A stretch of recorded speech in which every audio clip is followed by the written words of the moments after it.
बात पुरानी है। लखनऊ के सोनापुर पहाड़ी गांव में एक साहूकार रहता था। साहूकार बहुत बुद्धिमान और दयालु था। लोगों को बाढ़, तूफान और चोरों से मदद करता है।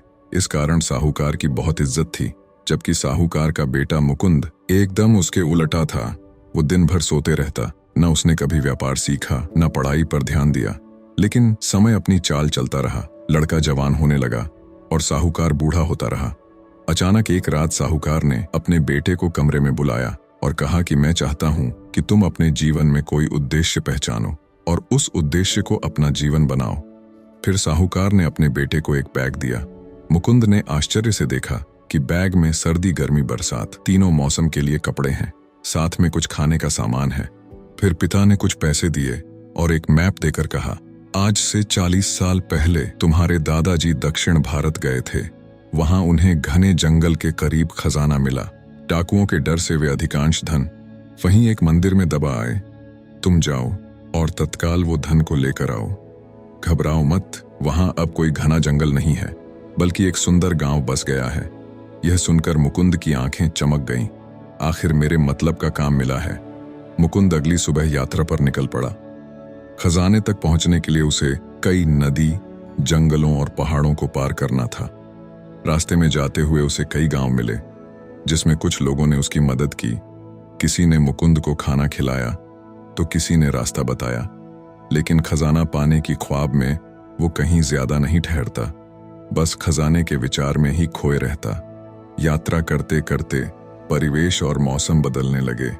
कभी तेज बारिश होती, कभी बुखार आता, लेकिन वो चलता रहा। फिर महीनों के बाद मुकुंद नक्शा के अनुसार उस मंदिर तक पहुंच गया जहां दादाजी ने धन छिपा रखा था।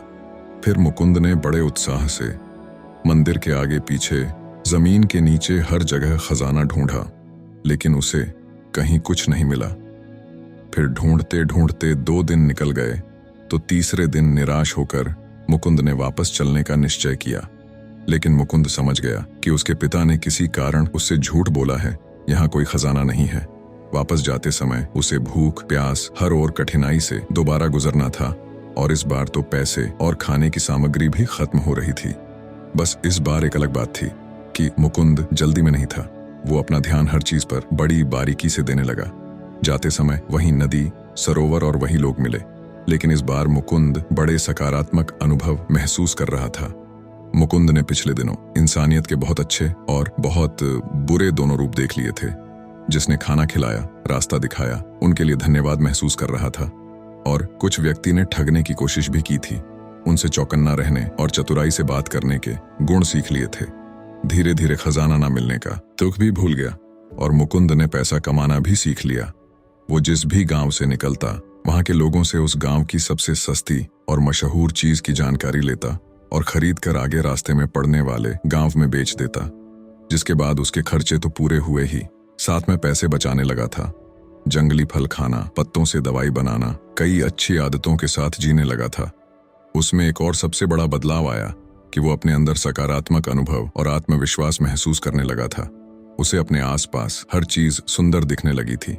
वह पहाड़ों और सूर्योदय को देखने पर अपने अंदर एक ठहराव महसूस करता, तो कभी कभी पहाड़ों में ही रुक जाता।